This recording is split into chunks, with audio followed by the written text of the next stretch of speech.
유다의 그 아하스 왕에게 주시는 말씀이 이 8장의 말씀입니다. 아하스는 유다의 왕이었음에도 불구하고 다윗의 혈통 가운데 태어난 유대의 왕이었음에도 불구하고 그가 어떻게 합니까? 하나님을 의지하지 않는 왕으로 살아갑니다. 그래서 유다의 왕들 가운데 가장 패역한 왕으로 열왕기서와 역대기서는 기록하고 있지요. 그 이유가 무엇입니까? 그는 하나님을 의지하지 않고 당대의 최고의 이 제국이었던 아수르라는 제국을 의지합니다. 그렇게 아수르를 의지하고 하며 살아가고 있는 그 아하스 이 왕에게 여호수아가 몇 가지를 들어서 그 아수르를 의지하는 자들의 마지막이 어떻게 될 것인지에 대하여 오늘 예언하고 있는 겁니다. 오늘 말씀의 그 첫 시작이 마할살렐 하스바스라라는 이 편말에서 시작되어집니다. 이 말을 큰 서판에다가 써서 그걸 가지고 이렇게 사람들 앞에 증거한다라는 겁니다. 근데 이 말이 무엇입니까? 이 말은 노략하기를 속히 한다, 뭐 그런 뜻, 또 파멸이 속히 임했다 이런 뜻입니다. 그런데 이 뜻이 그냥 단순히 이 예루살렘 성에 이제 하나님의 심판이 임했다, 파멸이 속히 임할 것이다라는 예언의 그 피켓으로만 쓰여지지 않고 어떻게 됩니까? 그의 이사야의 둘째 아들의 이름까지 됩니다. 이름까지 돼서 둘째 아들의 이름이 이스라엘의 그 유대의 이 예언의 징표가 되어지는. 그래서 뭐라고 얘기합니까? 4절에 보면 이 둘째 아이가 엄마 아빠라고 부를 때 그렇게 시작할 때 다메섹 제물과 사마리아의 노략물이 아수르 왕에게 옮겨질 것이라. 이게 무엇을 예언하고 있는 겁니까? 북이스라엘이 멸망할 것을 지금 예언하고 있는 것입니다. 지금 이 말씀은 BC 734년 경에 쓰여졌는데요. 이제 앞으로 약 한 12년 정도 흘러가고 나면 북이스라엘이 멸망하게 된다라는 그 예언의 말씀입니다. 그래서 실제로 이것은 북이스라엘은 BC 722년 아수르에 의하여 완전히 멸망당하죠. 그 예언의 말씀이 이 둘째 아들의 탄생, 둘째 아들의 그 이름을 통해서도 예언하고 있는 것입니다. 이 북이스라엘의 멸망을 예언하는 것은 왜 그렇습니까? 왜 남유다의 새로운 경종을 울리기 위해서입니다. 너희가 의지하고 있는 아수르, 그 아수르는 너희를 돕는 자가 아니라 우리 민족을 공격하고 정복하는 자일 것이다라고 예언하고 있는 것이죠. 그 첫 시작이 무엇으로부터 시작된다고요? 북이스라엘부터 멸망시키고 남유다도 그 세력에 의하여 공격당할 것임을 얘기합니다. 그렇게 공격당할 것을 예언하고 있는 것이 5절 이하의 말씀입니다. 그 7절에 보면 주 내가 흉용하고 창일한 큰 하수 곧 아수르 왕과 그의 모든 위력으로 그들을 뒤덮을 것이라. 그 모든 골짜기에 차고 모든 언덕에 차고 넘쳐 유다에 들어와서 가득하여 목까지 미치리라. 이렇게 예언합니다. 실제로 아수르는 북이스라엘을 멸망시킨 이후에도 남유다를 수차례 공격합니다. 정복하지요. 공격합니다. 그래서 노략질을 하고요. 성전에 있는 금은 부치들을 자진해서 아하스 왕이 갖다 바치기도 하고 빼앗기기도 합니다. 바로 그런 것을 얘기하는 거죠. 세상의 것을 의지한 유다라는 그 나라는 하나님의 나라이기 때문에 하나님을 의지하는 삶을 살아야 함에도 불구하고 그들이 오히려 하나님을 버리고 세상의 그 열국을, 세상의 제국을 의지하는 그 최후가 무엇이냐? 결국 그 제국에 의하여 괴롭힘을 당하는 그런 꼴을 당할 것이다 라고 예언하고 있는 겁니다. 그래서 그것이 구체적으로 어떻게 나타나냐? 9절에 보면 9절부터 10절까지의 이야기를 보면 뭐라고 얘기합니까? 그 동사가 다 끝내 패망하리라, 끝내 패망하리라, 끝내 패망하리라, 끝내 이루지 못하리라, 끝내 시행되지 못하리라 라고 얘기합니다. 곧 세상의 제국 이 아수르를 의지하는 그런 삶은 끝내 자기의 뜻을 이루지 못한다. 자기의 뜻이 무엇입니까? 유대 왕국의 보존입니다. 그러나 그것이 이루어지지 못할 것이다 라는 겁니다. 어떻게 그렇다면 유대 왕국의 보존이 일어날 수 있습니까? 그것은 하나님이 함께 하실 때 가능함을 다시 일깨우고 있는 것입니다. 그래야 하나님이 다시 함께 하기를 소망하라. 그 하나님이 어떤 분이냐? 13절에 보면 만군의 여호와 그를 너희가 거룩하다 하고 그를 너희가 두려워하며 무서워할 자로 삼으라. 아수르를 존경하며 아수르를 사모하며 아수르를 떠받는 삶이 아니라 하나님을 높이는 자, 하나님을 두려워하는 자의 삶을 살아가야 한다라는 겁니다. 그러나 이 이사야의 이 경고에도 불구하고 남유다와 북이스라엘은 그 경고를 듣지 않습니다. 그래서 14절에 보면 그가 성소가 되시리라. 그러나 이스라엘의 두 집에는 걸림돌과 걸려 넘어지는 반석이 될 것이다 라고 얘기합니다. 이스라엘의 두 집이 무엇이냐면 북이스라엘과 남유다를 얘기합니다. 지금 이 예언이 선포되고 있는 때는 두 개의 국가가 아직도 살아있는 때였거든요. 그 두 집에 하나님의 말씀이 반석되어져 그 두 집 가운데에 하나님의 성전이, 하나님의 나라가 세워지는 게 아니라 오히려 그 하나님의 말씀이 그들을 걸려 넘어지게 하는 걸림돌 된다라는 겁니다. 여기서 우리가 깨달을 수 있는 중요한 메시지가 있습니다. 하나님의 말씀은요, 우리 삶 가운데 어느 때는 내 삶의 반석이 되어질 수 있고요, 어느 때는 내 삶의 걸림돌이 되어져 나를 넘어지게 할 수도 있다라는 겁니다. 그러면 그 차이가 어떻게 일어나겠습니까?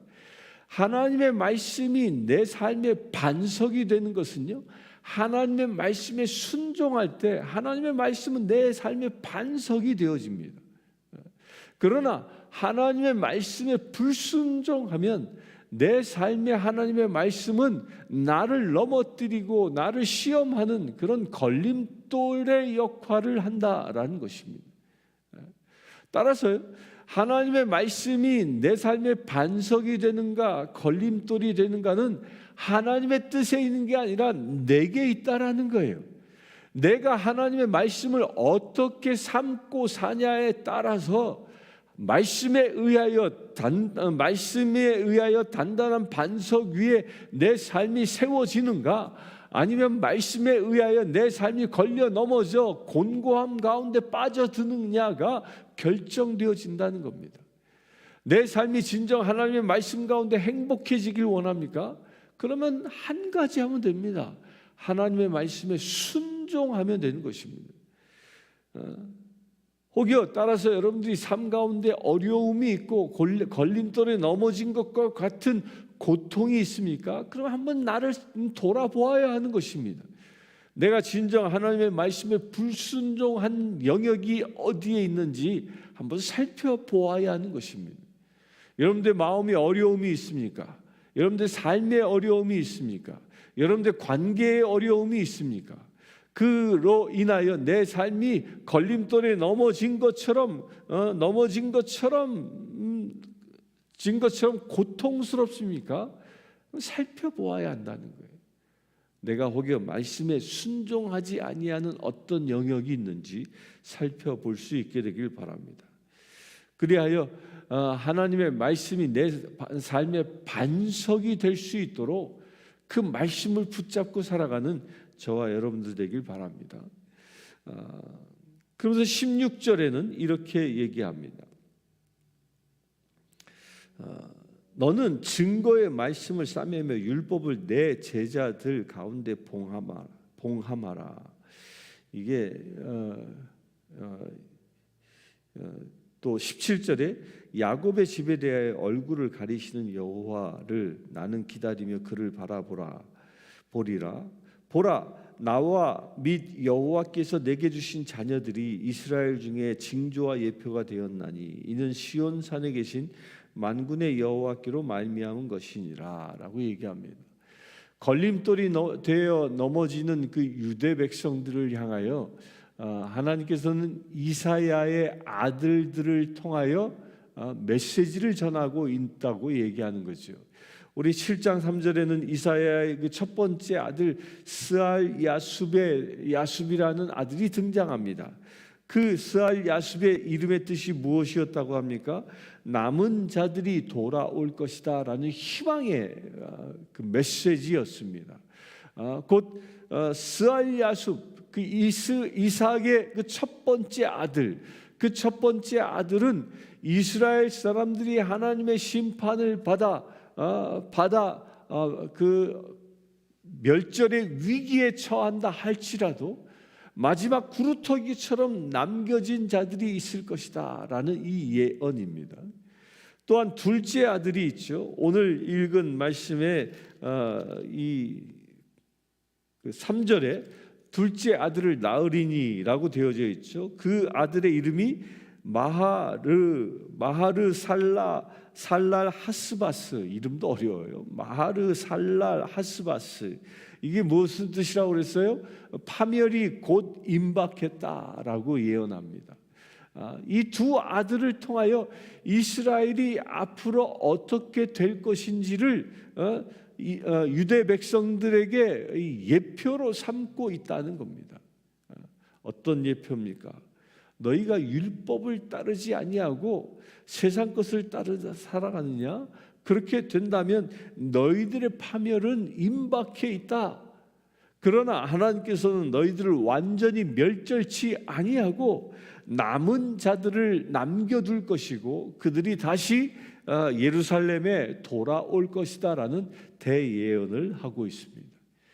누누이 말씀드리지만 하나님께서 심판하실 때 그 심판받는 대상이 하나님의 백성인가 아니면 이방 족속인가에 따라서 결과가 다르다고 얘기했죠. 이방 족속은 하나님의 심판하시면 사라져버리고 맙니다. 아수르를 하나님이 심판하시고 나니까 아수르란 나라는 온 세상에서 사라져버리고 말았습니다. 심지어 바벨론도 사라져버리고 맙니다. 페르시아도 사라져버리고 맙니다. 그러나 하나님의 백성인 이 유대 백성은, 이스라엘은 하나님의 심판을 받습니다. 아수르에 의하여 공격도 당하고 바벨론에 의하여 포로로 잡혀갑니다. 그러나 그 심판에 의하여 그 나라가 파멸당하는 것이 아니라 그들 가운데에 남은 자들을 두게 하시고 다시 그들을 일으켜 세우신다는 겁니다. 이게 택함 받은 자의 특권입니다. 저와 여러분들도 그와 같은 특권을 가졌음을 믿으시길 바랍니다. 따라서 우리가 죄 가운데 있어서 나도 모르게 아하스처럼 아수르를 따르는 그 세상 하나님의 말씀이 아닌 다른 어떤 것에 의지하여 내가 걸림돌에 걸려 넘어졌다 할지라도 우리는 희망이 있다는 거예요. 어떤 희망? 말씀으로 돌아오면 남은 자가 받는 축복이 다시 임한다는 것입니다. 나무가 잘려져서 구루터기밖에 남은 것 같지 않은 그 죽은 것과 같은 내 삶에 다시 싹이 돋기 시작한다는 것입니다. 이런 희망이 우리에게 지금 주어지고 있는 것입니다. 그래서 19절부터는 유대 백성들이 이런 징표를 하나님께서 보여주고 계심에도 불구하고 그들은 어떻게 합니까? 그들은 신접한 자, 마술사 이런 자들을 찾아다닌다. 곧 우상 앞에 그들이 나아간다고 얘기합니다. 그들에게 주님은 또다시 권고합니다. 율법과 증거의 말씀을 따를지라라고 얘기합니다. 하나님의 말씀을 따르고 지금 내가 이 이사야의 아들들을 통하여 증거를 보여주고 있지 않느냐? 이 증거에 이 사인을 받고 다시 회개하고 돌아오라고 말씀하고 있습니다. 그러나 그들이 회개하고 돌아오지 못하면 어떤 일이 일어난다고요? 이 땅으로 헤매고 곤고하고 굶주릴 것이다 라고 얘기합니다. 그리고 그들이 심한 흑암 가운데로 쫓겨 들어가리라 라고 엄중한 예언을 하고 있습니다. 이스라엘 백성, 유대 백성들이 흑암에 쫓겨가느냐 아니면 구원의 반석 가운데 다시 서느냐는 한 가지에 달려 있음을 얘기합니다. 말씀의 반석 위에 서느냐 그렇지 않느냐에 달려 있다고 분명히 얘기합니다. 우리의 삶도 똑같습니다. 우리의 삶도 흑암과 같은 어둠 속에서 괴로워하고 어둠 속에서 갈등하고 어둠 속에서 시련 가운데 힘들어하고 있다면 말씀의 반석 위에 설 수 있게 되길 바랍니다. 우리가 말씀을 붙잡을 때, 말씀에 순종할 때 우리를 누르고 있는 흑암은 걷어질 것이고 빛 대신 주님이 임하는 놀라운 역사가 일어날 것입니다. 그 빛 대신 주님이 어떻게 임하실지는 우리 내일 9장을 통하여 보게 될 것입니다. 함께 기도하겠습니다. 주 아버지 하나님, 주님을 찬양합니다. 주님께서는 우리를 당신의 자녀 삼아주시고 주님께서는 당신이 거룩하신 것처럼 자녀된 우리도 거룩하라 말씀하셨습니다. 그렇게 우리도 거룩해질 수 있는 길이 하나님의 말씀을 반석으로 삼을 때 가능하다 말씀하셨습니다. 주님, 오늘 하루 이 말씀을 붙잡고 살아가는 우리 되어지길 원합니다. 만세의 반석 되신 하나님의 위대한 그 말씀이 내 삶의 동력 되어지기를 원합니다. 말씀이 아닌 것은 바라보지 않길 원합니다. 오직 말씀에 순종하여 하나님의 주시는 의와 하나님이 주시는 큰 사랑을 취하며 살아가기를 원합니다. 주님, 말씀에 순종하기를 원하는 거룩한 지체들마다 하나님의 크신 힘과 능력을 더하여 주시옵소서. 말씀을 펼쳐 읽고 붙잡을 때마다 성령의 감동을 더하여 주시옵소서. 말씀을 붙잡을 때마다 당신의 기름 부으심을 더하여 주셔서 말씀의 능력이 내 삶 가운데 드러날 수 있도록 아버지 축복하여 주시옵소서. 우리 주 예수 그리스도의 이름으로 기도드리옵나이다. 아멘. 우리 교회와 모든 성도들, 특별히 이 땅에 있는 교회들이 말씀이 진정 회복되어질 수 있도록 말씀의 반석 가운데 서서 오직 하나님의 말씀만 붙잡고 살아가는 거룩한 주의 지체들 되어질 수 있도록 이 시간 함께 기도하겠습니다. 주 아버지 하나님, 참으로 주님의 은혜를 구합니다. 주님께서 이 땅 가운데 당신의 지체로 세우신 교회들을 축복합니다. 이 내시빌 땅에 세워 있는 모든 교회들을 축복합니다. 주님, 이 땅에 있는 모든 교회들이 진정 말씀이 회복되어지는 거룩한 교회 되어지기를 원합니다. 말씀의 반석 가운데 세워지는 거룩한 교회 되어지기를 원합니다. 세상의 모든 풍조들이 떠나가고 우상 숭배가 떠나가고 악법들이 떠나가고 인본주의들이 떠나가고 오직 하나님만 의지하며 말씀에만 순종하는 교회들이 다시 세워지기를 원합니다. 주여 역사하여 주시옵소서.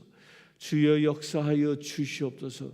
복음의 빛을 발하는 거룩한 교회들 되어지길 원하오니 주여 역사하여 주시옵소서. 그 일을 위하여 간구합니다. 주님, 모든 교회들의 설교자들의 입술을 축복하여 주시길 원합니다. 하나님의 말씀이 아니면 전하지 아니하게 하여 주시옵소서. 온전히 하나님의 순전한 복음만을 선포할 수 있는 믿음의 설교자들 되어질 수 있도록 아버지 역사해 주시길 원합니다. 사람들의 눈을 보는 자가 아니라 하나님의 눈을 보며 하나님이 주시는 말씀에만 귀 기울이며 그 주시는 말씀을 온전히 선포하는 거룩한 믿음의 제들 되어질 수 있도록 아버지 축복하여 주시옵소서. 그래 아버지 하나님, 교회들이 생명으로 다시 살아나는 역사가 일어나기를 원합니다. 교회들이 말씀의 반석 가운데 세워져서 하나님의 지성소의 역할을 충실히 감당하는 놀라운 역사가 일어나기를 원합니다. 교회들이 온전히 거룩함을 회복하여 주님의 임재함을 경험하는 놀라운 교회들 되어지기를 원합니다. 그래 교회들이 예배할 때마다 하나님의 기름 부으심이 넘쳐나는 놀라운 역사가 일어나는 그런 지성소 되어지기를 원합니다. 주여 은혜를 더하여 주시옵소서. 특별히 우리 성신교회를 축복합니다. 주님, 우리 교회가 말씀의 반석 가운데 세워지는 진정한 교회 되게 하여 주시옵소서. 아버지 하나님, 진정 살아있는 생명의 말씀만이 선포되어지는 우리 교회 되게 하여 주시옵소서. 우리 교회 모든 성도들이 메마른 심령들이 온전히 생기가 넘쳐나는 놀라운 역사가 일어나게 하여 주시옵소서. 그래 이 교회가 말씀의 반석 가운데 세워져 하나님이 주시는 부흥을 경험하는 놀라운 은혜의 지체되어질 수 있도록 아버지 역사하여 주시옵소서. 아버지 하나님, 이 교회의 머리는 오직 예수 그리스도임을 선포합니다. 주님이 주시는 힘과 권능만이 이 교회를 다스려 주시옵소서. 그래 아버지 하나님, 이 교회를 통하여 일하시고자 하는 모든 하나님의 계획들이 온전히 성취되어지는 놀라운 은혜의 주님의 지체되게 하여 주시옵소서. 우리 주 예수 그리스도의 이름으로 기도드리옵나이다. 아멘. 지금 우리 주 예수 그리스도의 은혜와 하나님의 크신 사랑과 성령 충만함이 늘 주님의 말씀에 순종하며 살기를 원하는 죄 사랑하는 모든 지체들 위해 지금부터 영원토록 함께 하실지어다. 아멘.